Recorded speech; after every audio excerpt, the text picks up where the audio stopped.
Item ಯಾವುದೇ ಇರಲಿ try ಮಾಡಿ ಆಚಿ ಚಿಕನ್ ಮಸಾಲಾ. ರಾಜ್ಯದಲ್ಲಿ ಮತ್ತೆ ಮುಖ್ಯಮಂತ್ರಿ ಸೀಟ್ನ ಒಂದು ಕೂಗು ಕೇಳಿ ಬಂದಿರುವಂಥದ್ದು. ನಮ್ಮ ಜೊತೆ ಮಾತಾಡೋದಕ್ಕೆ ಉದ್ಯಮಿ ಸುರೇಶ್ ರಾಜ್ ಅವರಿದ್ದಾರೆ. ಸರ್, ಈಗಾಗಲೇ ನೀವು ಬಹುತೇಕವಾಗಿ ಪರಮೇಶ್ವರ್ ಅವರು CM ಆಗಬೇಕಂತ ಈಗಾಗಲೇ ಬಹಳಷ್ಟು ಆಗ್ರಹ ವ್ಯಕ್ತಪಡಿಸಿದ್ರಿ. ಇವತ್ತು ಎಲ್ಲ ದಲಿತ ನಾಯಕರುಗಳು ಸೇರಿದ್ದೀರಾ, ಏನು ನಿಮ್ಮ ಬೇಡಿಕೆ ಸರ್? ನೋಡಿ, ಇವತ್ತಿನ ದಿವಸ ಮತ್ತೆ ನಾವು ಕೇಳೋದು ಒಂದೇ ಒಂದು, ದಲಿತರನ್ನ ನೀವು ಇಲ್ಲಿ ಮುಖ್ಯಮಂತ್ರಿಗಳು ಮಾಡಬೇಕು ಅಂತ. ನೀವು ಎಲ್ರಿಗೂ ಸಂವಿಧಾನದಲ್ಲೇ ಎಲ್ಲರಿಗೂ ಸಮಬಾಲು ಸಮಪಾಲು ಅಂತ ಇರಬೇಕಾದ್ರೆ ನೀವು ಯಾಕೆ ಮೀನಾಮೇಷ ಎಣಿಸ್ತೀರಾ? ಇವತ್ತು ಒಳ್ಳೆ ಅವಕಾಶ ಸಿಕ್ಕಿದೆ ಕಾಂಗ್ರೆಸ್ಗೆ. ಇವತ್ತು ದಲಿತರ ನೀವು ಇಲ್ಲಿ ಬಂದು ಕರ್ನಾಟಕದಲ್ಲಿ ಮುಖ್ಯಮಂತ್ರಿಗಳನ್ನ ಮಾಡಿ ಇಡೀ ದೇಶದಲ್ಲಿ ಕಾಂಗ್ರೆಸ್ ಬರುತ್ತೆ.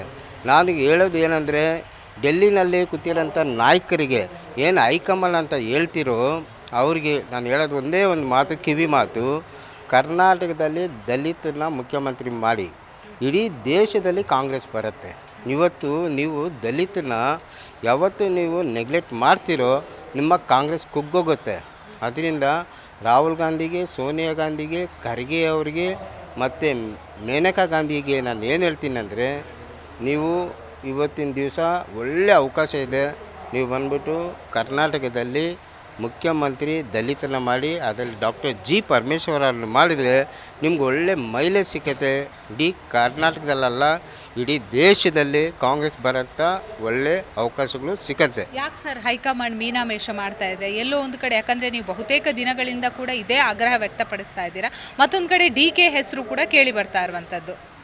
ನೋಡಿ, ಕಾಂಗ್ರೆಸ್ನಲ್ಲಿ ಎಲ್ಲ ನಾಯಕರು ಒಬ್ಬರಿಂದ ಒಬ್ಬರು ಒಳ್ಳೆ ನಾಯಕರಿದ್ದಾರೆ. ಅವ್ರು ಸರಿಯಿಲ್ಲ ಇವ್ರು ಸರಿಯಿಲ್ಲ ಅಂತ ಹೇಳಲಿಕ್ಕೆ ಹೋಗೋಕ್ಕಾಗೋದೇ ಇಲ್ಲ. ನಾವು ಕಾಂಗ್ರೆಸ್ನಲ್ಲಿ ಒಬ್ಬರಿಂದ ಒಬ್ಬರು ಒಳ್ಳೆ ನಾಯಕರುಗಳು ಇದ್ದಾರೆ.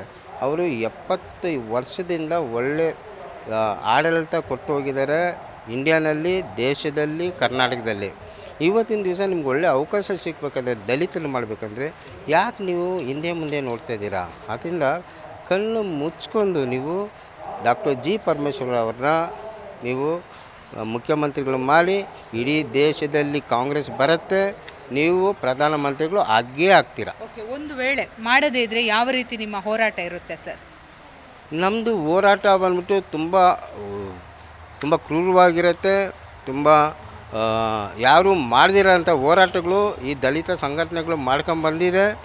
ನೋಡಿ, 5,000 ವರ್ಷದಿಂದ ಮಾಡ್ಕೊಂಬಂದಿದ್ದು ಸಂವಿಧಾನ ಕೊಟ್ಟು ಎಷ್ಟು ಚೆನ್ನಾಗಿದೆ ನಮ್ಮ ದೇಶ.